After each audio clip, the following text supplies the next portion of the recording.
তুমি যদি মানবিকে পড়ে থাকো তাহলে এই ভিডিওটা হবে তোমার লাইফ সেভিয়ার। মানবিকের স্টুডেন্টদের জন্য আজকে এমন একটা স্ট্র্যাটেজি আমি রিভিল করব যেটা ফলো করলে মানবিকের যে কোনো সাবজেক্ট, তুমি সমাজবিজ্ঞান, সমাজকর্ম, যুক্তিবিদ্যা, মনোবিজ্ঞান যা আছে যে কোনো সাবজেক্টে তুমি ইজিলি 90+ মার্ক তুলতে। অর্থাৎ আমি যদি মানবিকের একজন স্টুডেন্ট হইতাম আমি কিভাবে পড়তাম সেটা আজকের এই ভিডিওতে আমি রিভিল করবো। সো মনোযোগ সহকারে দেখো, ছোট্ট একটা ভিডিও হবে।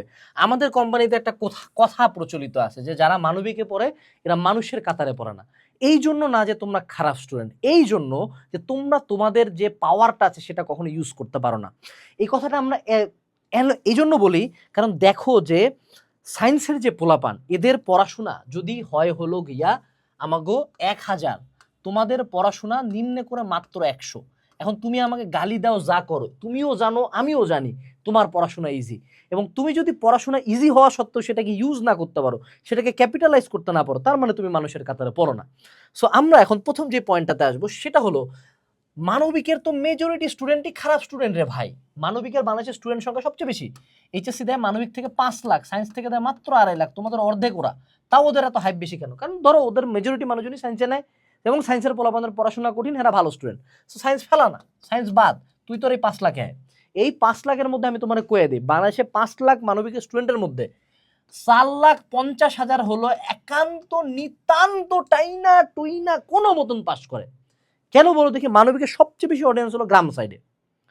এদের সাথে তোমার অ্যাডমিশনে মারামারি কম্পারিজন নাই। তোমার হলো টপ কলেজে, টপ ঢাকার মধ্যে জেলা মানবিক, এদের সাথে কম্পিটিশন। তো যেহেতু এদের মধ্যে মেজরিটি ব্যাড, সেহেতু কোনো কলেজ কি চাবে যে তার স্টুডেন্টরা ফেল করুক? কোনো বোর্ড কি চাবে যে মানবিকের 5 লাখের মধ্যে 2.5 লাখে ফেল করে যাক? না। তো তার কারণে তারা মানবিকের পোলাপানকে পাশ করাইতে চায়। ফলশ্রুতিতে সায়েন্সের কোশ্চেনে যদি তুমি শুধুমাত্র ফিজিক্সেরই কথা বলো, এই ফিজিক্স মনে করো সব জায়গায় পেঁচায়, একাডেমিকে পেঁচায়, এইচএসসিতে পেঁচায়, আমারগুলো ঢাবিতে পেঁচায়, বুয়েটে পেঁচায়, মেডিকেলে পেঁচায় না। তো এই কয়েকটা জায়গায় পেঁচাই তো, কিন্তু তোমার কোন সাবজেক্টটা পেঁচায় ভাই? তুমি আমাকে বলতে পারবা যে ভাইয়া আমার সমাজকর্ম এমন কোশ্চেন করছে আমি ধরিবাই পাই নাই, ভাইয়া আমার ইসলামের ইতিহাস এমন কোশ্চেন করছে আমি পড়তে পারি নাই, ধরতে কোশ্চেনটা বুঝতেই পারি নাই, বা এমন কোনো ম্যাথ দিছে? তোমার প্রথম কথা হলো যে তোমার বুঝার সাবজেক্ট এখানে কম। একান্ত ভূগোল, স্ট্যাটিস্টিক্স বা অর্থনীতি বা ইকোনমিক্স এগুলোর ক্ষেত্রে মনে করো বুঝার ব্যাপার থাকে কিছু কিছু, তাও মেজরিটি বুঝার ব্যাপার না, এবং ম্যাথ মেজরিটি সাবজেক্টে নাই বললেই চলে। তাই তোমার মুখস্থ হইলে আসল অস্ত্র। তার মানে যদি সায়েন্সের পোলাবানদের সবগুলা সাবজেক্ট যদি আমি বায়োলজি দিয়ে রিপ্লেস করতাম, যে অবস্থাটা, আচ্ছা বায়োলজিতে তো ভয়ানক পরিমাণে ইনফরমেশন, ওই ঘটনাটা তোমার সাথে হয়। এবং সবচেয়ে বড় পাওয়ার যেটা তোমরা রিয়েলাইজ করো না, তোমাদের কোশ্চেন আসার জায়গা মাত্র 10%। অর্থাৎ তোমাদের যতগুলা বই আছে, কোন একটা চ্যাপ্টারে যদি আমাদের 100 পেজ থাকে, আমি বাংলাদেশের যে কারোর সাথে ওপেন ডিবেটে যেতে রাজি। আমি গুনে গুনে 5 থেকে 10 পেজ দাগাই দিব, যে 10 পেজের বাইরে কলেজেও কোশ্চেন আসবে না, কোনো বোর্ডে কোশ্চেন আসবে না। Challenge two anyone. এটা কেমনে করছে আমি তোমাকে দেখাই। বর্তমানে আমাদের কিউএনএ এইচএস সাজেশন, যেটা এটার নাম তো তোমরা শুনছো, এইটার চেয়ে বেশি বিক্রি হয় হলো এইটার চেয়ে হিউম্যানিটি সাজেশন বেশি বিক্রি হচ্ছে। এখানে আমি কয়টা সাবজেক্ট আছে একটু পড়ে শোনাই তোমাকে। হ্যাঁ, কি কি সাবজেক্ট আছে, কয়টা সাবজেক্ট লিখছি। সমাজবিজ্ঞান প্রথম পত্র, সমাজবিজ্ঞান দ্বিতীয় পত্র, ইতিহাস প্রথম পত্র দ্বিতীয় পত্র, ভূগোল প্রথম পত্র দ্বিতীয় পত্র, সমাজকর্ম প্রথম পত্র দ্বিতীয় পত্র, অর্থনীতি প্রথম দ্বিতীয়, পৌরনীতি প্রথম দ্বিতীয়, ইসলামের ইতিহাস প্রথম দ্বিতীয়, যুক্তিবিদ্যা প্রথম দ্বিতীয়, মনোবিজ্ঞান প্রথম দ্বিতীয়। 18টা সাবজেক্ট, সাথে আছে বাংলাদেশ আইসিটি। 21টা সাবজেক্ট, 21টা সাবজেক্টের সলিউশন, মানে 21টা সাবজেক্টের বিগত বছরের বোর্ডের কোশ্চেন একসাথে করলে যেগুলো বারবার রিপিট হয়েছে এইটুকু হয়। 21টা সাবজেক্টের জন্য একটা স্টুডেন্ট যদি সিম্পলি 374 পেজ পড়ে, তোমার তো সাবজেক্ট ভাইয়া মাত্র 4টা, মাত্র 4টা তোমার মেইন সাবজেক্ট, তাই না? বাংলা ইংলিশ আইসিটি বাদ দিলে। সো তুমি যদি হিউম্যানিটিস সাজেশন উইথ সলিউশনটা নেও, তাহলে তুমি কি বুঝতেছো যে এরকম একটা সাজেশন থাকবে, সাথে মনে করো এই সলিউশন থাকবে, সাথে এরকম একটা পিচ্ছি সলিউশন সাজেশন থাকবে, এবং সাজেশন তোমার থাকবে হলো বিগত বছরের কোশ্চেন এরকম টাইপ ওয়াইজ দেওয়া থাকবে, প্রতি টাইপ এবং কত কত সালে কোশ্চেন আসছে। সো তুমি এরকম একটা সিম্পল একটা পিচ্ছি বই পড়ে কিন্তু পার হয়ে যেতে পারো, কিন্তু তুমি তোমার এই পাওয়ারটা ইউজ করো না।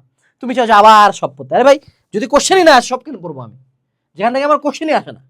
এখন আয়, তোর আবার আরেকটা বড় পাওয়া আছে, তোর অ্যাডমিশন নিয়ে চিন্তা কম। আরে ভাই চিন্তা কম মানে কি ভাই? আমি তো বি ইউনিটে পরীক্ষা দিতে চাই ঢাবিতে। এ ভাই বি ইউনিটে কি আসে রে? বাংলা আসে, ইংলিশ আসে, জিকে আসে। বলতো সায়েন্সের পোলাপানের কি আসে? ফিজিক্স, কেমিস্ট্রি, ম্যাথ, বায়োলজি, এই 4টার গ্রুপ সাবজেক্ট না? তোর কি সমাজকর্ম, সমাজবিজ্ঞান, যুক্তিবিদ্যা, মনোবিজ্ঞান, ভূগোল থেকে কোশ্চেন আছে? তুই মনে কর জিকে একটা বই কিনবি, ইংলিশ একটা বই কিনবি, বাংলা একটা বই কিনবি, তুই যদি তোর বোর্ড বই জীবনও না দেখিস তাও পার হয়ে যাবি না?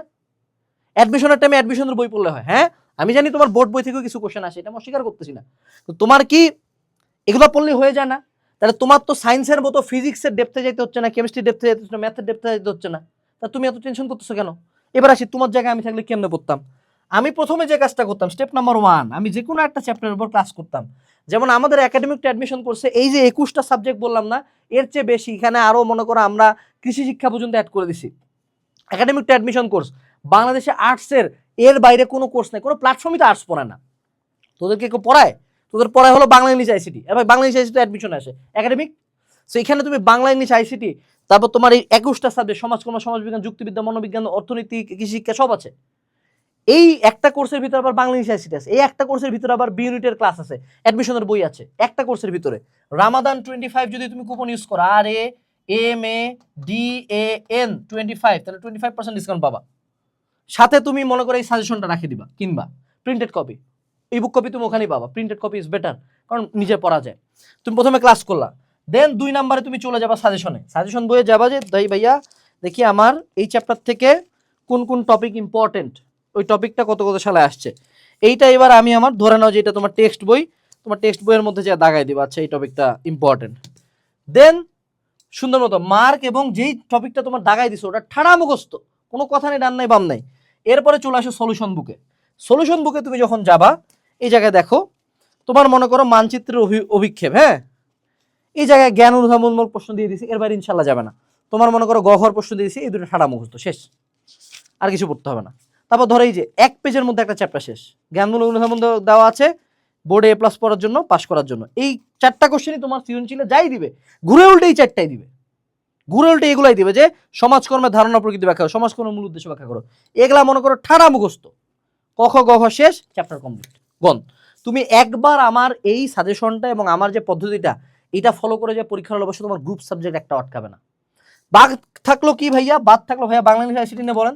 আইসিটি কয়ে দিই, আইসিটির সৃজনশীলের জন্য এটা 180 পেজের বই আছে, আইসিটি নোটস মুখস্থ করে যাবে, একটা সৃজনশীলটা বাইরে আসবে না ইনশাল্লাহ, চ্যালেঞ্জ চ্যালেঞ্জ।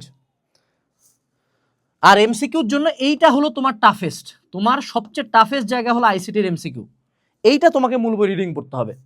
ইংলিশের জন্য কি করবা, শুরু থেকে মডেল টেস্ট দিবা, ফার্স্ট পার্ট সেকেন্ড পার্টের মডেল টেস্ট যে কোনো বই থেকে, চৌধুরী হোসেন থেকে দিতে পারো, কম্বাইন ইংলিশ বই থেকে দিতে পারো, সমস্যা নাই। আর বাংলা দ্বিতীয় পত্রের জন্য একটা এরকম 120 পেজের বই আছে, সমন্বিত বাংলা দ্বিতীয় পত্র, এটা গুগলে সার্চ দিলে বইগুলো পাবা, কি না সমন্বিত বাংলা দ্বিতীয় পত্র, ওটা বললেই ডান। বাংলা প্রথম পত্রের জন্য যে কোনো একটা গাইড বই কিনে নেবে, পাঞ্জেরি লেকচার যেটা কিনে কিনো, ওখান থেকে এমসিকিউ আর হলো সিকিউ দেখে যাওয়া, পরীক্ষা হলে পার। এই হলো তোমার টোটাল জার্নি। তো তুমি যদি এখন একাডেমিকটা ইজিলি শেষ করতে পারো, ওই পুরো টাইম জুড়ে তুমি বাংলা ইংলিশ জিকে আলাদাভাবে পড়তে পারবা, তোমার কোর্সের মধ্যেই ক্লাস আছে, কোর্সের মধ্যে অ্যাডমিশনের বই দেওয়া আছে, বা তুমি মনে করো বাংলার একটা গাইড, ইংলিশের একটা গাইড, জিকের একটা গাইড, অথবা একটা গাইডও কিনতে পারো, যে বিডি ইউনিট অ্যানালাইসিস একটা 15টার ভিতরে সব আছে, এগুলা মনে করো প্রতিদিন 10 পেজ করে পড়লা, তো তোমার একাডেমিকের টাইম কমে যাবে, তুমি অ্যাডমিশনের টাইম বেশি দিবা, সুন্দর মতো ঢাবের বি ইউনিট ইনশাল্লাহ চান্স হয়ে যাবে, তাই না? সো যারা মানবিকে আছো, সিম্পল স্ট্র্যাটেজি হলো ডোন্ট গো ডিপ, ডিপে যাওয়ার দরকার নাই, ডোন্ট এক্সপার্টাইজ, ডোন্ট স্পেশালাইজ, কোনো স্পেশালাইজেশনের দরকার নাই। আমার ভাইয়া মনোবিজ্ঞান বুঝে কোনো লাভ নাই, আমার সমাজকর্ম বুঝে কোনো লাভ নাই, আমার হলো যুক্তিবিদ্যা বুঝে কোনো লাভ নাই, এগুলো আমার জীবনে পরীক্ষায় আসবে না, কোনো জীবনের কোনো জায়গায় কাজে লাগবে না। পাস করতে হয় তাই পড়বো, যতটুক আসে ততটুক পড়বো, বাকি পুরা টাইম কিসে দিব, অ্যাডমিশনে দিব, এটুকুই ফলো করবা। হিউম্যানিটি সাজেশন বর্তমানে রকমারিতে 25% ডিসকাউন্টে পাওয়া যাচ্ছে, আমরা প্রতিদিন এই বই দিতে দিতে পাগল হয়ে গেছি, এত পরিমাণে এই বই যাচ্ছে। জাস্ট এরপরে ইয়ার ফাইনালটা তুমি এই বইটা পড়ে যায় দিও, কলেজের একটা পরীক্ষা, কোচিংয়ের একটা পরীক্ষা, বইটা পড়ে যায় দিও, তারপর তুমি আমার কথা খেয়াল করিও। আসসালামু আলাইকুম, বেস্ট অফ লাক, টাটা।